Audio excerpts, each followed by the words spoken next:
जय महाराष्ट्र मित्रांनो, मी अवधूत. स्वागत आहे तुमचं आजच्या नवीन व्हिडिओमध्ये. सर्व घरकुल योजनेतील पात्र लाभार्थ्यांसाठी एकच प्रश्न आहे. सर्व पात्र लाभार्थी म्हणतात की घरकुल योजनेसाठी प्रति घराला किती अनुदान भेटणार आहे.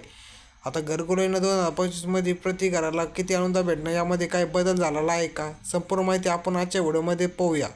तत्पूर्वी जर तुम्ही आपल्या चॅनलमध्ये नवीन आला असाल तर आपल्या चॅनलला सबस्क्राईब करून ठेवा, कारण तुमच्यासाठी असं योजनेचे नवनवीन व्हिडिओ घेऊन येत असतो. चला तर मग जारवळ न घालता आजच्या व्हिडिओला सुरुवात करूया. घरकुल योजना 2025मधील सर्व पात्र लाभार्थी व ज्यांनी आत्ता फॉर्म भरला असे सर्व लाभार्थी सध्या एकच प्रश्न पडला आहे. ते म्हणतात 2025मध्ये घरकुल योजनेसाठी काही अनुदान वाढण्यात आलेले आहे का?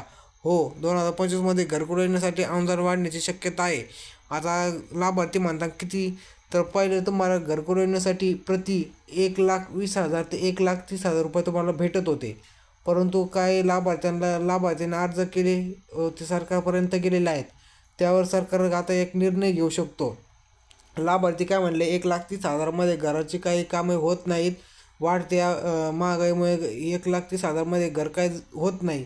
त्यामुळे याच्याबद्दल एक सरकारपर्यंत अर्ज गेलेला आहे व सरकार आता घरकुल योजनेसाठी निधी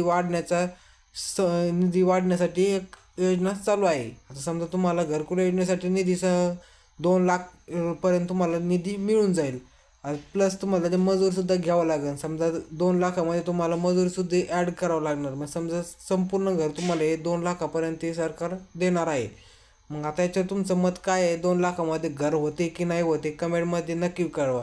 जर कोणी लाभार्थी फॉर्म भरायचा बाकी असेल, त्यासाठी लागणारे डॉक्युमेंट काय आहे तर तुम्ही आपल्या व्हिडिओच्या कमेंट बॉक्समध्ये कमेंट करा. त्याच्यावर आपण एक नेक्स्ट व्हिडिओ बनवूया. जर आता तुम्हाला हा व्हिडिओ आवडला असेल तर व्हिडिओ लाईक करा. चॅनलमध्ये तुम्ही प्रथम मला सबस्क्राईब करा. चला तर मग भेटूया पुढच्या नवीन व्हिडिओमध्ये. धन्यवाद.